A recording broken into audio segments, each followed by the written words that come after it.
একটি ছোট্ট ব্রাজিলিয়ান ছেলে, যার পায়ে ছিল স্বপ্ন আর চোখে ছিল দারিদ্র পেরিয়ে আলো ছোঁয়ার জেদ। সেখান থেকে শুরু হয় নেইমার জুনিয়রের গল্প।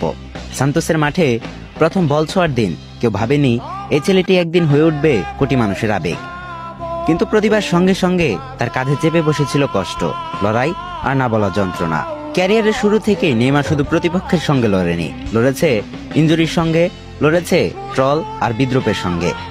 বার্সেলোনায় থাকাকালীন সাফল্যের আলো যেমন পেয়েছে, তেমনি পিএসজিতে এসে পেয়েছে একের পর এক আঘাত। শরীরের আঘাতের চেয়েও বেশি ছিল মনের ক্ষত।